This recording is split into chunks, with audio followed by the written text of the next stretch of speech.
টি-20 বিশ্বকাপের সুপার 8-এ অস্ট্রেলিয়ার বিপক্ষে টস হেরে ব্যাটিংয়ে বাংলাদেশ। এখন পর্যন্ত সংগ্রহ 1 উইকেটে 38 রান। একাদশে এক পরিবর্তন টাইগারদের। জাকের আলীর জায়গায় দলের সুযোগ পেয়েছেন শেখ মাহেদী। অ্যান্টিগায় ব্যাটিংয়ে শুরু থেকে নড়বড়ে বাংলাদেশ। এবারও শূন্যতে ভাঙে ওপেনিং জুটি। স্টার্কের আঘাতে তানজিদ তামিমের বিদায়। এমন ইন্সপায়ারিং বাড়িওয়ালা হওয়া সহজ, কারণ দাগ পরিষ্কার করা আরো সহজ। দাগ লাগুক যতবার, বার্জার ইজি ক্লিন একবার।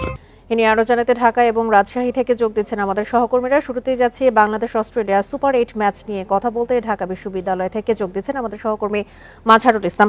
মাঝহার, আমরা দেখেছিলাম যে বাংলাদেশ যখন প্রাথমিক পর্বে নেপাল এবং নেদারল্যান্ডসের বিপক্ষে জয়লাভ করে, তখন বাংলাদেশের দর্শকদের মধ্যে একটা আমেজ তৈরি হয়েছিল যে দল সুপার 8 পার করতে পারবে। কিন্তু ইতোমধ্যে আমরা দেখতে পাচ্ছি যে সুপার 8-এর প্রথম ম্যাচেই আজকে অস্ট্রেলিয়ার বিপক্ষে 1 উইকেট ইতোমধ্যে বাংলাদেশ হারিয়ে ফেলেছে।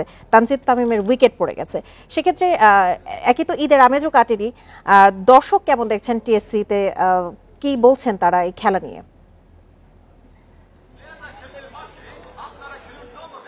দেখুন, ঈদের দিন যে খেলাটা ছিল বাংলাদেশ এবং নেপালের, তখন দর্শক ছিল না, ফাঁকা ছিল, কিন্তু এখন অনেক দর্শক এসেছে। এবং আপনি জানেন যে বিগ ম্যাচ বাংলাদেশ অস্ট্রেলিয়া যখন মুখোমুখি হয়, এটা একটা বিগ ম্যাচ। বা বাংলাদেশ সুপার 8-এ যে ম্যাচগুলো খেলবে সবগুলো ম্যাচই বিগ ম্যাচ। অনেকেই ছুটিতে ছিলেন, অনেকেই শিক্ষার্থী ছিল না, ঢাকা ইউনিভার্সিটির যারা বাইরে থেকে আসছেন তারাও কিন্তু আসেনি, কিন্তু এখন এসেছেন। আপনি দেখতেই পাচ্ছেন পেছনে অনেক সমর্থকরা এসেছেন, অনেকেই জার্সি পরে এসেছেন, অনেকেই পতাকা নিয়ে এসেছেন, অনেকেই যে যার মতো করে বাংলাদেশ দলকে সাপোর্ট করতে এসেছেন।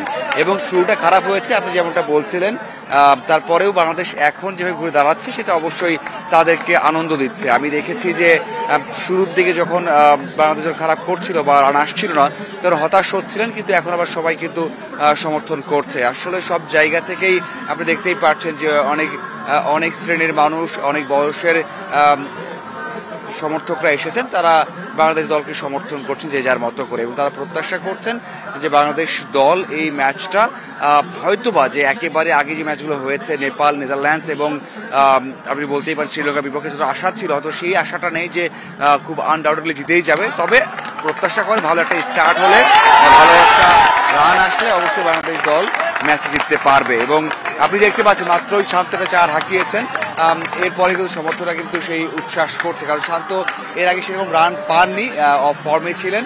তারপরেও কিন্তু আজকে ভালো একটা ইনিংসের খেলার পথে রয়েছে। যদি ইনিংসে বড় করতে পারেন তাহলে কিন্তু বাংলাদেশ দল ভালো একটা টোটাল পাবে, তাহলে ম্যাচটা জয়ের জন্য কিন্তু লড়াই করতে পারবে। আর এই ম্যাচ যদি জিতে যায় বাংলাদেশ কোনোভাবে, বা অস্ট্রেলিয়াকে প্রথমবারের মতো ওয়ার্ল্ড কাপের মঞ্চে হারাতে পারে, তাহলে কিন্তু বাংলাদেশ দল সুপার 8 থেকে সেমির পথেও এগিয়ে যাবে। মাঝহার, আপনি আমাদের সঙ্গেই থাকুন। এই মুহূর্তে আমাদের সঙ্গে রাজশাহী থেকে যোগ দিয়েছেন এই বাংলাদেশের খেলা নিয়ে কথা বলতে যোগ দিয়েছেন আমাদের সহকর্মী মুস্তাফিজুর রহমান। মুস্তাফিজ, আমরা ইতোমধ্যে রাজধানীর টিএসসি এলাকার চিত্র আপনাদেরকে দেখাচ্ছিলাম। রাজশাহীর খবর একটু জানাবেন। ক্রিকেট পাগল বাঙালি আসলে এই ম্যাচ নিয়ে কি বলছে?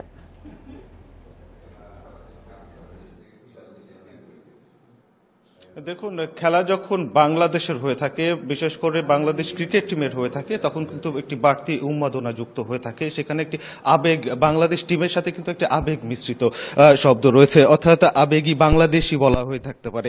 যখন বাংলাদেশ খুব ভালো খেলে ঠিক তখন যখন আনন্দ উচ্ছ্বাসিত হয়ে পড়ে, ঠিক খারাপ খেলেও কিন্তু সেভাবে সমালোচনার মুখে পড়তে হয় খেলোয়াড়দের। তবে আজকের যে বিষয়টি, আজকে যে সুপার 8-এ যা বাংলাদেশ এসেছে, বাংলাদেশ কিন্তু 3টি দলকে তারা হারিয়ে তারা আজকে সুপার 8-এ অবস্থান করে নিয়েছে। এবং সাউথ আফ্রিকার সাথে খুব ক্লোজ গেম ছিল, সেখানেও তারা বাংলাদেশ যে একটি গেমে হেরেছিল। তো এখন তো বাংলাদেশের আজকে যে শুরু যেটি হয়েছিল সেটি খুব একটা ভালো না হলেও এখন তারা যে গতিতে এগিয়ে যাচ্ছেন, তাতে যারা দর্শকরা রয়েছেন তারা প্রত্যাশা করছেন যে বাংলাদেশ হয়তো ভালো একটি স্কোর দিতে পারবেন। ঠিক গতকালকের ম্যাচের কথা যদি বলা হয়ে থাকে, গতকালকে ভারতের যদি কথা বলা থাকে, ভারত এবং আফগানিস্তানের কথা যদি বলা হয়ে থাকে, ভারতের শুরুতেই কিন্তু রোহিত শর্মা রান না পেয়ে আউট হয়ে গেল। ঠিক তারপরের যে ব্যাটসম্যান ছিল তারা কিন্তু দায়িত্ব সহকারে ব্যাটিং করে ভারতকে একটি বড় স্কোর এনে দিয়েছিলেন এবং বিশাল ব্যবধানে কিন্তু আফগানের সাথে তারা জয় পেয়েছিল। ঠিক আজকেও বাংলাদেশি যারা দর্শকরা রয়েছেন তাদের প্রত্যাশাটা তেমন, ঠিক যারা সিনিয়র প্লেয়াররা রয়েছেন, অর্থাৎ সাকিব রয়েছেন,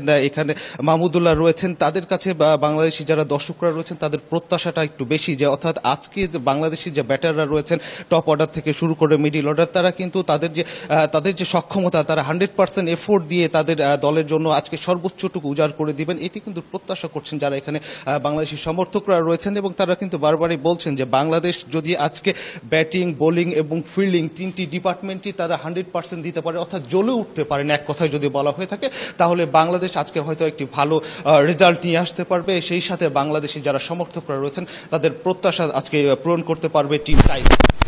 এই ছিল রাঁচি থেকে সর্বশেষ। বাংলাদেশ অস্ট্রেলিয়া সুপার 8-এর প্রথম ম্যাচ নিয়ে জানাচ্ছিলেন আমাদের সহকর্মীরা।